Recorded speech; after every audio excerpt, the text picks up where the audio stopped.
Welcome to the 700 Club.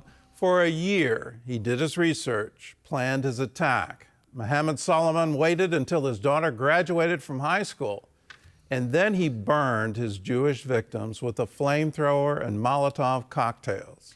Soliman specifically targeted a group that hosts weekly events to bring attention to the Israeli hostages in Gaza. Federal hate crime charges and state murder charges have been filed against him. CBN's Wendy Griffith has our report. According to the FBI, Muhammad Soliman confessed to the attack. He told investigators he wanted to kill all Zionist people and wished they were all dead. He said he had no regrets and would do it again. Mr. Soliman stated that he had been planning this attack for a year. And he acted because he hated what he called the Zionist group. Soliman specifically targeted the Run for Their Lives group, a national organization with a chapter in Boulder, Colorado, that hosts weekly runs and walking events aimed at bringing attention to the Israeli hostages still being held in Gaza. Dressed as a gardener, Soliman tried to blend in as he waited for his victims to march toward him before unleashing a makeshift flamethrower and Molotov cocktails on the crowd while yelling, "Free Palestine." And then the attacker came out from the bushes and the trees the second time, and he threw another cocktail, and on the second one he lit himself on fire accidentally, and I imagine it's accidentally. He seemed to have a bulletproof vest on or some kind of vest, and then a shirt underneath it. And after he lit himself on fire, he took off the vest and the shirt, and he was shirtless. But he still had his Molotov cocktails in his hand, ready to use them, like ready to throw them and explode them on people.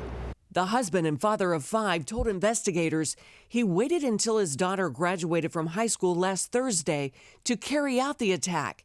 He said no one knew about his plans, and he expected to die during his assault. If we uncover evidence that others knew of this attack or supported the subject in this attack, rest assured that we will aggressively move to hold them accountable to the fullest extent of the law. Officials say 8 people ranging in age from 52 to 88 were hospitalized Sunday with burns, and 2 of those victims remained in the hospital Monday. 4 other people suffered minor injuries.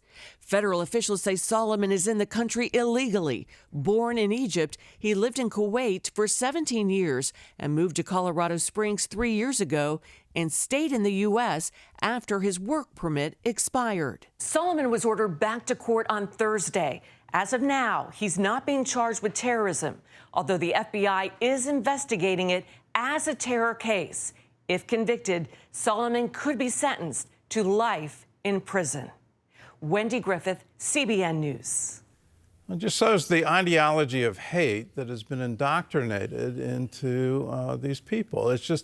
It's incredible. They hate Jews, they hate Zionism, they hate Israel, and they want to do everything in their power to wipe Israel off the map.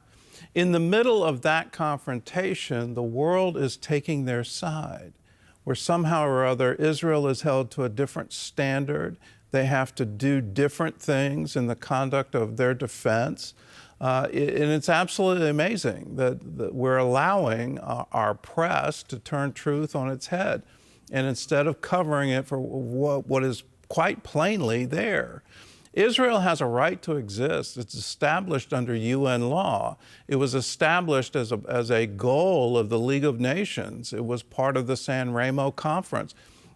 Israel has a legal right to exist, and this ideology that wants to wipe it off the map, we need, as the civilized world, to stand against it and say, no, not on our watch. There's not going to be another Holocaust. We're not going to allow the genocide of Jews. Well, in other news, U.S. Ambassador to Israel Mike Huckabee is calling out media for a fake news story claiming that somehow the IDF was firing on Palestinians at a humanitarian camp. John Jessup has that story and more from our CBN News Bureau in Washington. John? Thanks, Gordon. The military conflicts between Israeli forces and Palestinians are in the news again today as troops opened fire on Palestinian suspects more than a quarter mile from an aid station. That comes after Hamas claimed Israeli soldiers killed more than 30 Gazans and wounded many more at a distribution center Sunday. Global media outlets ran banner headlines on the claim, which turned out to be untrue. CBN's Chris Mitchell has a story from Jerusalem.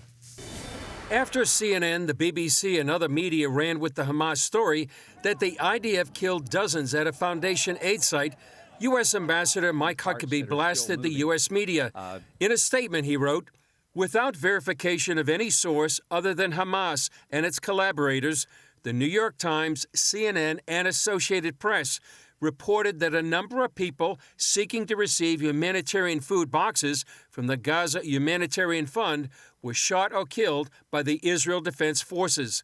These reports were false." It represents more than mere sloppy journalism. It's feeding and inciting violence against innocent people in the United States. Huckabee demanded an immediate retraction and appealed to all media to act with professionalism and not blindly follow Hamas news releases.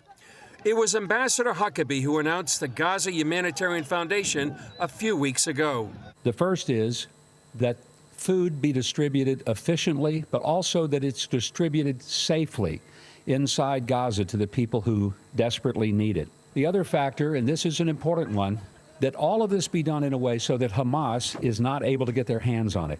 At the UN Security Council, Israeli Ambassador Danny Danon accused the UN of mafia-like tactics against the GHF.